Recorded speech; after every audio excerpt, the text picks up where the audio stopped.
here we are in the first yield trials that we ever see of the varieties that were in the hedgerows that you just saw earlier. We have 25,000 hedgerows. We'll keep about 2,500 of them. And we do our first yield trials on about 2,500 new lines. These are those first yield trials.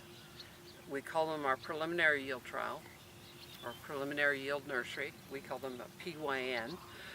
This plot that's in front of you is the only source of this new variety that exists anywhere in the world.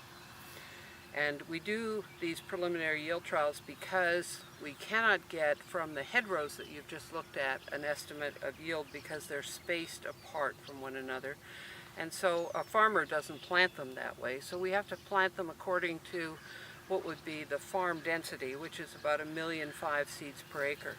So this small plot estimates what a farmer would get in yield using the commercial planting density. We don't treat them because we're interested in seeing how much disease they get, how early they are, how short they are. That's part of what we do as breeders, is we will look at it in this kind of a plot situation and we'll either keep it or we'll discard it based on how it looks.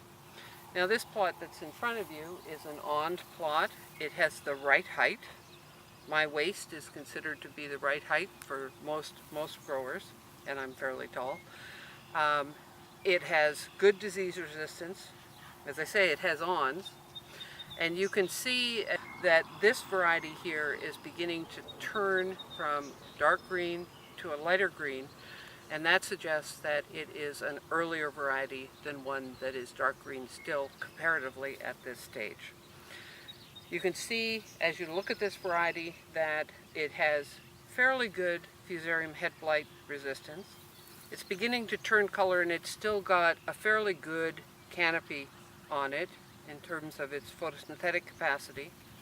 That photosynthetic capacity will be winding down about now, but we want the plants to be reasonably green until that happens.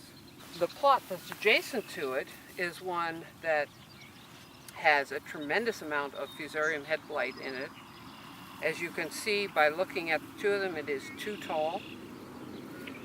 It is an awnless variety, but it has a very thin canopy. It's not full and thick, which suggests it's not going to yield as well.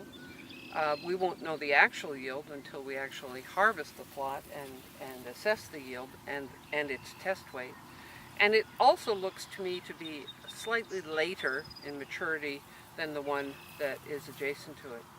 So as we go through these 2,500 yield plots, first time only, one plot only, we will eliminate 90% of them. So we will only keep 10% of these plots for advanced further testing. We have 2,500 plots. We're going to keep about 250 of them. Depending on the final data for this plot on the left, the awned plot, depending on its final data, it looks to me like one we will keep. I know based on the disease resistance in this one, it doesn't really matter how much it yields. It does not have sufficient Fusarium head blight resistance to be released from our program. We're known nationally for our Fusarium head blight resistance, and so anything that looks this diseased will be immediately eliminated from the breeding stream at this stage. So this one will be discarded for sure. This one will probably be kept, but it will depend on what the final data says on that line.